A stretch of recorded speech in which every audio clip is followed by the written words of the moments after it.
사랑하는 성도 여러분, 10월 18일 월요일 아침입니다. 하나님 은혜와 평강이 함께하기를 축복합니다.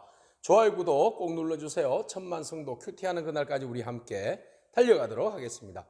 오늘 우리에게 주시는 하나님 말씀은 욥기서 9장 11절에서 24절까지의 말씀인데요. 우리 함께 15절 말씀을 읽도록 하겠습니다. 가령 내가 의로울지라도 대답하지 못하겠고 나를 심판하실 그에게 간구할 뿐이며. 아멘. 하나님의 힘이 너무 컸기 때문에 욥은 하나님 앞에 대항하는 것마저도 포기할 정도입니다. 하나님 앞에 누가 대항할 것이며 누가 자기의 주장을 말할 수 있겠는가라는 것이지요. 자, 하나님은 의로우신데 그 누가 그 하나님 앞에 의로운 척 할 수 있겠느냐? 이렇게 이제 욥은 이야기하는 겁니다. 그리고 욥이 그 너무 고통이 심했는데 하나님께서 그 앞으로 지나가시는 것도 영적 경험도 나는 아무런 관심이 없다라고 이야기합니다. 자, 그 엘리바스는 그 자기의 영적 경험을 굉장히 중요시 여겼잖아요. 그런데 욥은 그런 어떤 영적 경험이 있어도 그냥 하나님이 나에게서 지나가시든지 뭐 말든지 나는 거기에 대한 관심이 전혀 없다는 거예요. 왜냐하면 하나님의 절대 권력과 주권에 의해 가지고 내가 무기력하게 나의 모든 것들이 다 빼앗겼다고 보는 거예요. 그러니까 하나님에 의해서 나의 재산과 나의 가족과 건강과 나의 신앙마저도 다 빼앗겼다. 그래서 나는 결국은 그분에 의해서 버림받아서 죽음의 길로 갈 수밖에 없는 연약한 존재다. 라는 자기 자신의 모습을 보고 한탄하는 겁니다. 그러니까 절대 권력 앞에서 나는 무기력한 존재입니다. 이 이야기입니다. 그래서 아무리 내가 내 자신을 변호하려고 해도 하나님의 지혜의 첫마디에 나의 한마디 말로 도저히 대항할 수도 없다. 그런 이제 욥의 주장을 이야기하는 겁니다. 그래서 하나님께서 12절 모든 것들을 빼앗아 가면 막을 길이 없다는 거예요. 그죠?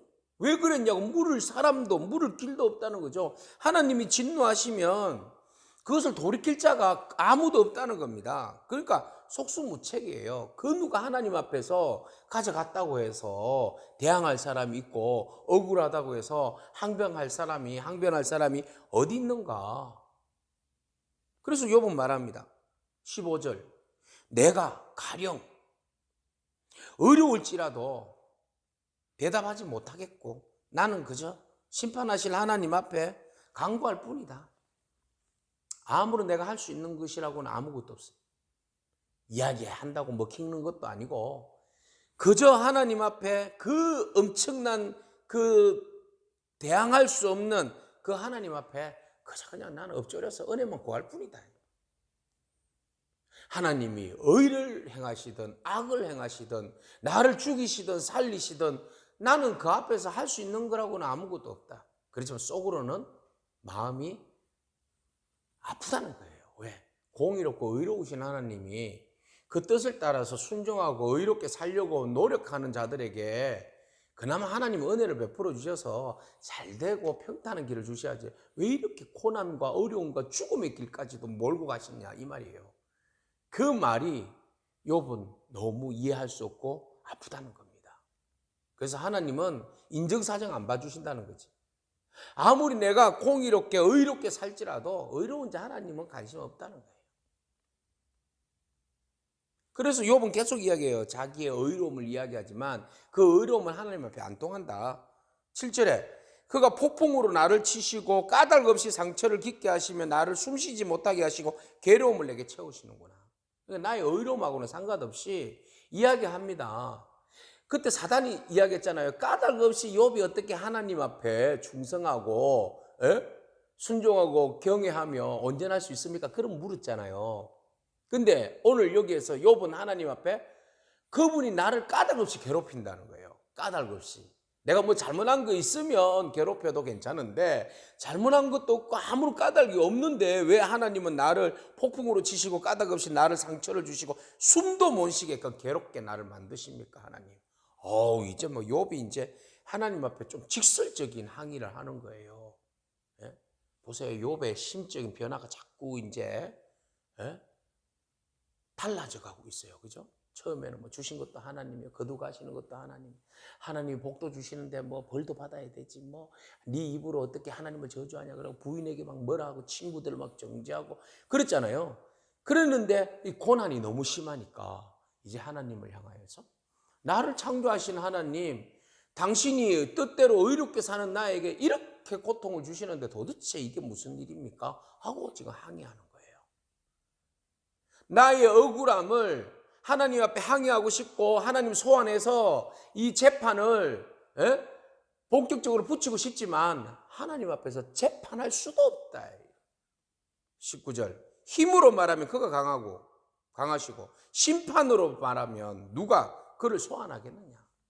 그러니까 소환할 수도 없어. 힘이 너무 세신 분이니까 절대권자예요. 절대권자 앞에 내가 어떻게 내 억울함을 이야기하면서 당신 나하고 재판 붙자라고 말할 수 있겠느냐 말이에요.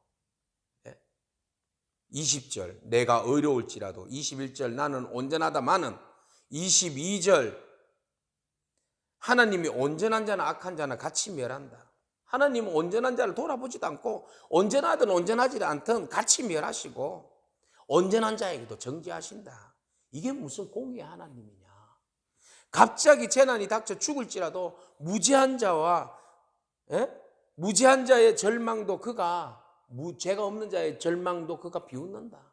그러니까 무슨 하나님 앞에서 지금 공의가 필요하냐. 무죄한 자를 죽이고 정죄하고 악한 자와 함께 멸망시키는데 난 도무지 이해할 수 없다. 이런 이야기예요. 그래서 24절 세상의 악인의 손에 넘어갔고 재판관의 얼굴도 가려졌나니 그렇게 되게 한 이가 그가 아니시면 누구냐. 무질서의 모든 것들의 무질서의 책임은 하나님이시다. 세상이 이렇게 엉터리로 돌아가는 것도 하나님이 무질서하기 때문에 그렇다. 하나님이 의와 악에 대해서, 의인에 대해서, 악인에 대해서 분명한 하나님의 그 공의가 흔들려 버렸기 때문에 이 모든 것, 세상이 뒤죽박죽 엉망진창이 된 것은 하나님 책임입니다. 이런 이야기하는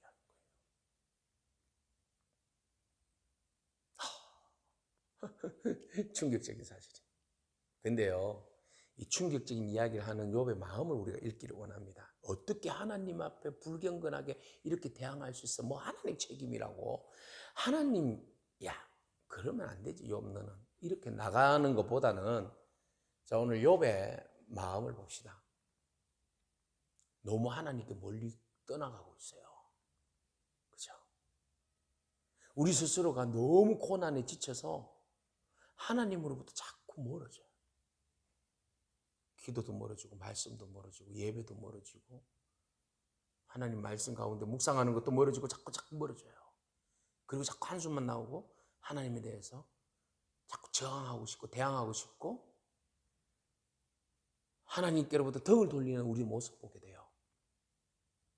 여러분, 멀어지더라도 완전 멀어지면 안 됩니다. 멀어지더라도 다시 돌아갈 수 있는 거리만큼만 멀어지기 바랍니다. 돌아가야죠. 하나님이 진짜 까닭 없이 우리를 이렇게 시험에 들게 하고 고난 가운데 있게 하시겠습니까? 하나님이 여러분 버리지 않습니다. 절대로 버리지 않습니다. 그거 한 가지만 기억하시기 바랍니다. 욥이 이렇게 지금 저항하는 이유도 대항하는 이유도 그 중심에는 하나님 나 버리지 마세요. 나 붙들어 주세요. 그래서 욥의 마지막 장까지 우리가 가게 되면 하나님 끝까지 하나님 안 버리잖아요. 욥이 끝까지 고난 가운데서도 하나님의 긍휼을 구하잖아요. 여러분 끝까지 포기하지 마십시오. 하나님이 천지를 창조하시고 우리의 생사화복의 주관자 되시고 의로우신 하나님이 여러분 잠시 침묵하고 계신다고 여러분 돌아서면 안 됩니다. 포기하지 마시고 끝까지 하나님 붙들기를 축복합니다. 그리고 빌닷의 자리에서 지금은 옳고 그름을 이야기할 때가 아니잖아요. 그렇죠? 멀리 가 있는 친구 옆에서 그 아픔을 공감해주고 같이 서 있어서 위로해야 할 자리 아니겠습니까? 그렇게 해서 우리 넘어진 친구, 시험받은 친구, 무너진 친구가 다시 회복되어서 주님 앞으로 일어서서 나갈 수 있도록 여러분 도움돌이 되기를 축복합니다. 그렇게 해서 우리 고난 가운데 주님 바라보고 주님의 은혜 가운데 다시 일어서는 저와 여러분에게 축복합니다. 아멘. 기도하겠습니다. 하나님, 우리가 하나님 앞에 대항할 수 없는 까닭없는 그 고난을 당할 때가 있습니다. 대항할 수도 없고 까닭없이 당하는 고난으로 인하여 우리가 너무 마음이 괴로워 힘들 때도 있습니다. 그렇지만 하나님, 그곳에 거하시는 하나님 바라보고 또 하나님의 그 뜻을, 승리를 바라보며 오늘 우리의 자리에서 묵묵히 하나님 구원의 때를 기다리게 하옵소서. 지치지 않게 하시고 넘어지지 않게 하시고 너무 멀리 떠나지 않도록 하나님 우리를 도와주옵소서. 예수님에게 하신 이름으로 기도합니다. 아멘. 오늘도 믿음으로 승리하길 축복합니다. 아멘.